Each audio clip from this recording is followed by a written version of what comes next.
வணக்கம், welcome to hello தமிழா. இந்த வீடியோல நாம பார்க்க போறது கார்பரேட்டர் எப்படி ஃபங்க்ஷன் ஆகுது அப்படிங்கறத பத்தி தான் பார்க்க போறோம். ஒரு கார்பரேட்டர் அப்படிங்கிறது ஒரு பெட்ரோல் இன்ஜினுக்கு ரொம்ப ரொம்ப முக்கியம். அந்த கார்பரேட்டர் என்னென்ன வேலை செய்யுது அப்படிங்கறத இந்த வீடியோல பார்க்கலாம். இந்த கார்பரேட்டர் பொறுத்த வரைக்கும் ஒரு பெட்ரோல் இன்ஜினை ரன் பண்றதுக்கான கெப்பாசிட்டியை இதுதான் கொடுக்குது. இதுல என்ன ஆகும் அப்படின்னா ஏரை இன்லெட்டா கொடுப்போம். ஏர் அது மட்டும் இல்லாம ஃபியூல் இது ரெண்டையும் இன்லெட்டா கொடுப்போம். அது என்னவா கொடுக்கும் அப்படின்னா இந்த ஏரையும் ஃபியூலையும் மிக்ஸ் பண்ணி ஒரு வேப்பரைஸ்டு கண்டென்ட்டா கொடுக்கும். வேப்பரைஸ்ட்னா ஆவி மாதிரி கொடுக்கும். இந்த ஃபங்க்ஷனை எப்படி இது நடத்துது அப்படிங்கிறது தான் நம்ம இந்த வீடியோல பார்க்க போறோம். ஒரு கார்பரேட்டருக்கு இன்லெட்டா நம்ம ஏரை சப்ளை பண்றோம். அதே மாதிரி ஒரு டேங்க், சின்ன டேங்க் இருக்கும். அந்த டேங்க் மூலியமா நம்ம என்ன பண்றோம் அப்படின்னா இந்த டேங்க் மூலியமா ஃபியூலை சப்ளை பண்றோம். இந்த ஃபியூல் சப்ளை பண்ணும்போது இது எப்படி வேப்பரைசேஷன் ஆக்குது அப்படிங்கிறத நம்ம பார்க்கலாம். இந்த வேப்பரைசேஷன் ஆக்குற அந்த ப்ராசஸ் பேரு அட்டமைசேஷன் அப்படின்னு சொல்லுவோம். அதாவது ஒவ்வொரு ஆட்டமா அது பிரிச்சிடும்.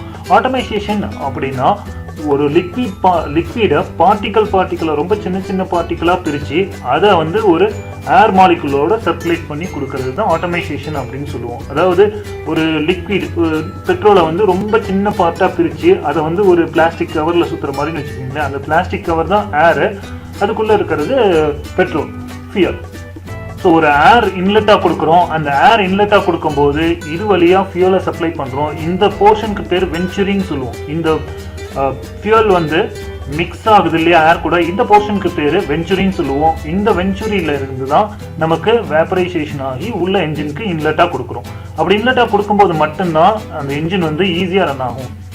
இந்த மாதிரி ஒரு என்ஜின் ஃபுல்லா எஃபிஷியன்ட்டா ரன் ஆகிறதுக்கு கண்டிப்பா ஒரு கார்பரேட்டர் தேவை. அந்த கார்பரேட்டர் இல்லை அப்படின்னா ஃபுல் அண்ட் ஃபுல் ஃபியூலை நம்ம உள்ள செலுத்துவோம். அது மூலியமா மைலேஜ் கம்மியாயிடும். ஆனா இங்க பாத்தீங்கன்னா ஏரையும் ஃபியூலையும் மிக்ஸ் பண்ணி கரெக்டான ப்ரொபோசிஷன்ல கொடுக்கறதுக்கு நமக்கு கார்பரேட்டர் தேவைப்படுது. காலையில நீங்க ஸ்டார்ட் பண்ணும்போது சோக் போட்டு ஸ்டார்ட் பண்ணுவீங்களா, அந்த டைம் ஃபுல் ஃபியூல், அதாவது வெறும் ஃபியூல் பெட்ரோல் மட்டும்தான் உள்ள போகும். அந்த ஏரோட மிக்ஸ் ஆகி போகாது.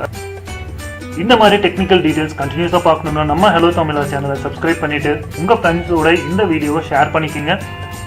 நெக்ஸ்ட் வீடியோல ஸ்பார்க் பிளக் பத்தி பார்க்க போறோம். எதுக்காக அந்த ஸ்பார்க் பிளக் பெட்ரோல் இன்ஜின்ஸ்ல யூஸ் பண்றாங்க அப்படிங்கறத பத்தி நெக்ஸ்ட் வீடியோல பார்க்கலாம். Thank you for giving the support.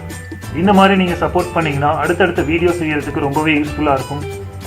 மீண்டும் அடுத்த வீடியோல சந்திக்கலாம். வந்தே மாதரம். ஜெய் ஹிந்த்.